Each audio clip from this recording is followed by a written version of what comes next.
You are all looking very attentive. I'm delighted. I'm delighted to be here. And you have heard a lot of things about the characteristics of leadership. What do we need to become a leader, an effective leader, and how we discover ourselves. And I'm going to share with you my personal journey, where I started, where I am today, in my role as a leader. But let me say this to you. Each and everyone sitting in this room, you are leaders. You have to have that confidence that you are leaders and you have to control your own destiny. I have brought a group of people from my college, and we have 4 students and a current leader and a future amazing leader. And I'm going to ask for the mic for these people to be introduced so they can introduce themselves to you, who they are. My name's Nathan Adams. I'm an apprentice at West Notts College. I'm currently in the marketing department and I'm studying business administration level 3. So my name's Will Jordan. I'm the Students' Union President at West Nottingham College, and I'm studying a business management degree. Hello, I'm Amanda Jagella. I'm Head of School for Lifestyle Academy at Vision West Notts College. Hi, I'm Elizabeth Finlay. I study paint and decorating level 3. I'm construction management. Hi, my name is Daniel Bacon. I'm currently a advanced business administration apprentice studying my level 3 in business administration, and I'm working in the academic studies department at the college. Thank you very much. Please do sit down. How can we have a leadership conversation without students being here and the range of students? Because this is what we do in our colleges. This is our job is seeing these students grow, develop with energy, with confidence. That's what excites us. That's why we do what we do. So let me start. Lots of photographs, lots of pictures on the screen. And as I said to you, a lot of things which you have heard from my 2 colleagues, I would like to demonstrate those through my personal journey. Born in a small town in Bihar, one of the poorest states in India. Unfortunately, lost my mother when I was only 12. Born in a very traditional family, and you have to take charge of the household. There were not any more female members in the family, so my father decided it was time for me to get married. And it was an arranged marriage. I was married to a first-year medical student. I was 15. We had never met, never seen each other. And after marriage, you see the picture where I have got the veil up to here, entering my in-laws' house, not knowing, not seeing, not recognizing what was going around me. The world was there, but you enter somewhere where you have no idea what you are going to discover. What I'm trying to say, people think that's the end, and this is what the destiny. But people are wrong. It's about your own determination. It's being ambitious. It's seeing the potential. It's about the confidence. So from that journey onwards, 3 children arrived very quickly, 3 in 3 years, raising them, spending first 20 years of my married life as a full-time housewife, didn't study. Came to England with my husband. He's a consultant orthopedic surgeon. He was a junior doctor when we came and started his training. When we first arrived, first time outside India. First time saw the snow and used to slip on that snow every morning. First time saw white faces, and believe me, everybody looked exactly the same. It was really challenging. And didn't speak the language, didn't know the culture. saw people kissing each other on the street, and that was a shock. And learned English watching television with my children, play school, the program, if you can go back to that period. That's what taught me English. So the journey started there, but the leadership, it was about the ambition for the children. It's the discipline, it's the challenge, it's the nurturing, it's the recognition of what can be achieved, what can be done. Used to teach them every morning, and I used to get told off by their teachers that they work so hard, why do I teach them? I taught them because they can have a head start. 20 times tables by the time they were 5, inside out, upside down. And that did give them a head start. So that ambition and making sure people can do better things in life. When they started boarding school, I went to college. And my first course was, I was going to learn how to be a secretary. Because my husband was going to be a consultant one day, and I was going to help him in his private practice. Started with that purpose, but discovered myself with open mind and was being encouraged by lots of people. I can do other things. I can teach. I did my first degree, my master's, and started a career. From a part-time lecturer to a full-time lecturer to a coordinator to director to assistant principal to deputy principal to principal. 15 years from student to becoming a principal. So what was happening during that time? There was a lot of learning going on. And you don't give up. It was fine when I was a junior manager in a college. When I wanted to become a college principal and chief executive, there were different obstacles. There was a glass ceiling. There is still deep-seated prejudice, and you have to overcome all that. So proving above and beyond what you are able to do, proving that you can do a better job than many other people can't do, taking on challenges which others were not prepared to take, seeing the bigger picture. A colleague asked me the question about vision.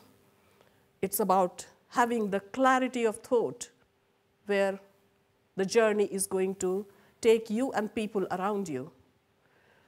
It's about empowering people. It's about getting results through others.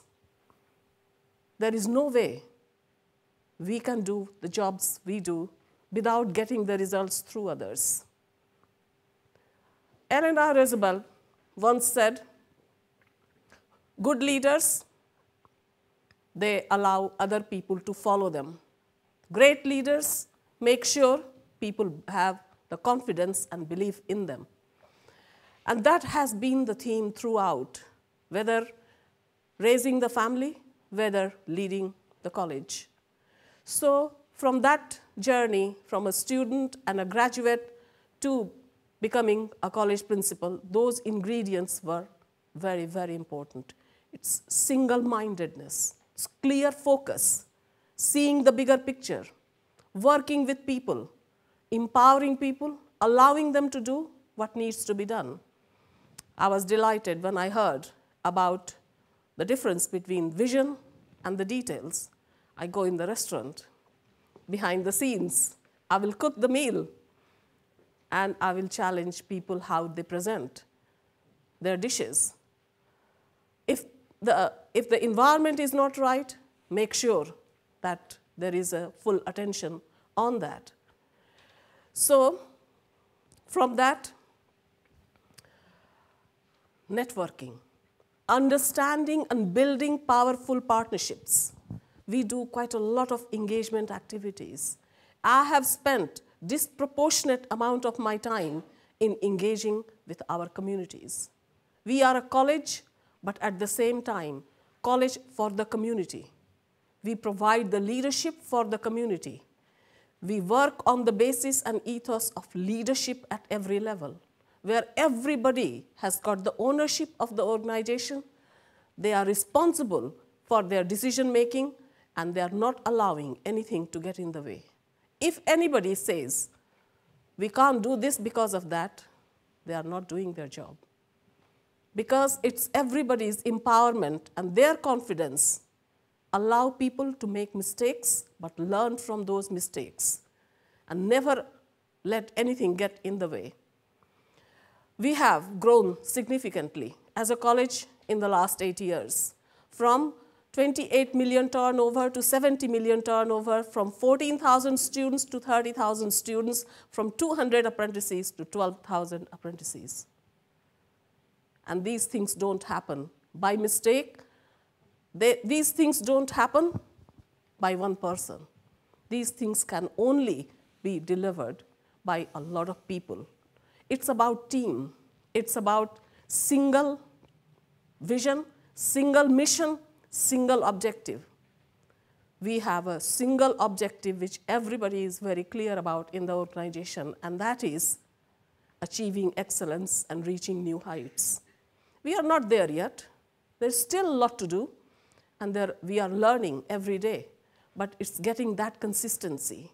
And that only happens when people feel that they are energized and they can do what needs to be done. Students, they make me proud. I'm a very proud college principal. Two groups of people, staff and students, make things happen. Staff have the vision, the leadership, the determination, the excitement, and we work on taking control of our own destiny.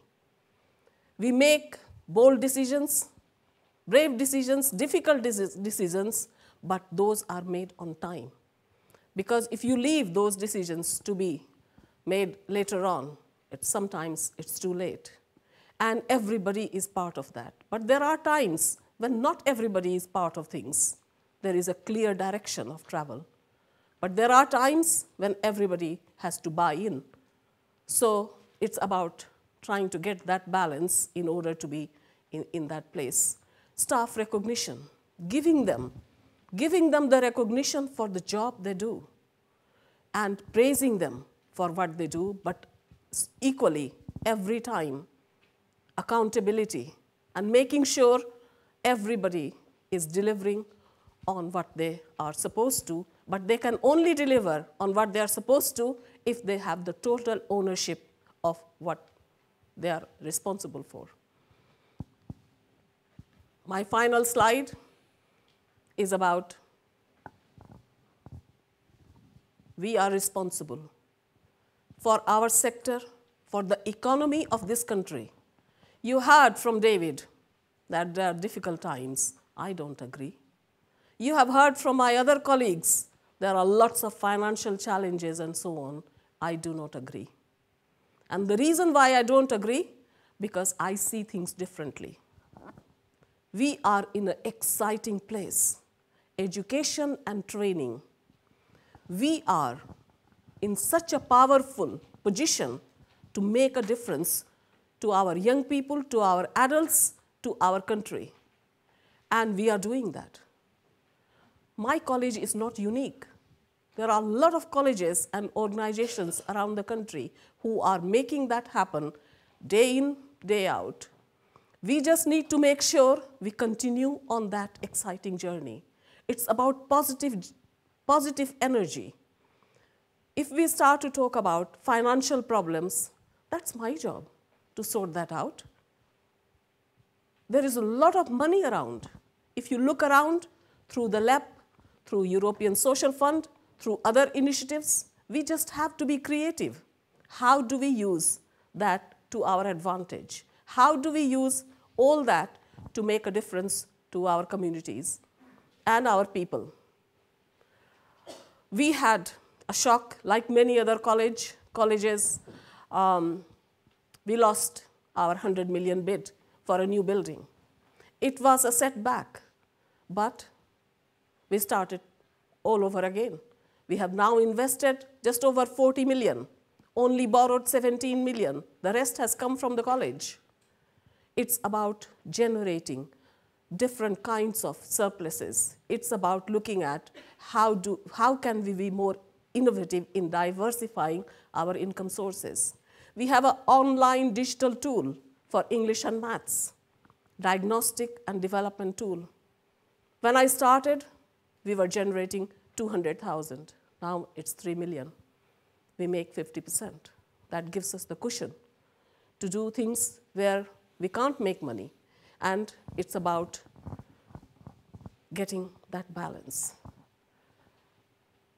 I was very fortunate to meet the past president of India about 6 years ago. Dr. Abdul Kalam, he is a scientist and very inspirational leader, has written many books. During my meeting, we were talking about one of his books, and the title of the book is Indomitable Spirit.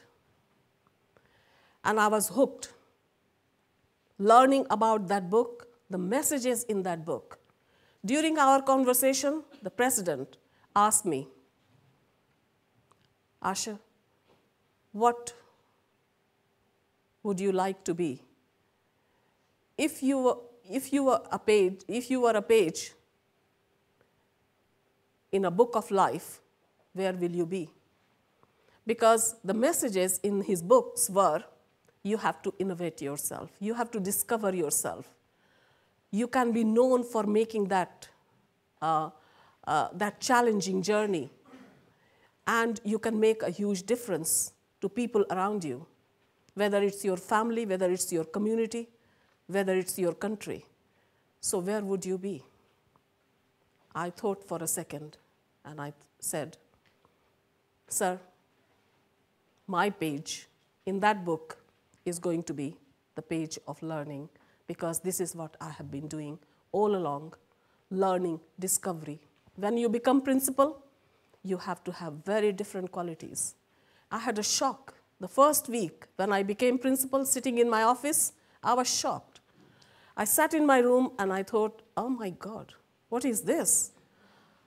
All of a sudden, I felt I was responsible for the prosperity of our communities. I was responsible to make sure that the college is in the right direction.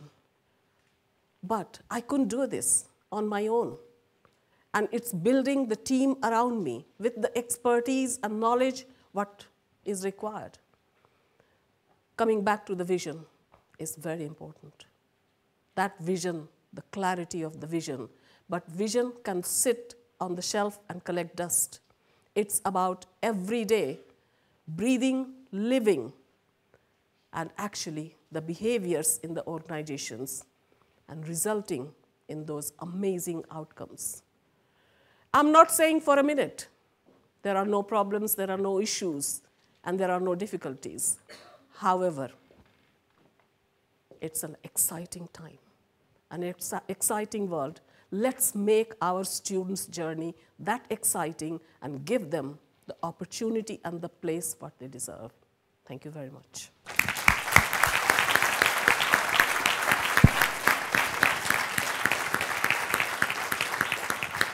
Well, thank you very much for those 4 very inspiring talks. We probably should, if that's okay, move on to the refreshments right now, just because we've got quite a tight agenda to go through. But please join me in giving a round of applause again to everyone who spoke.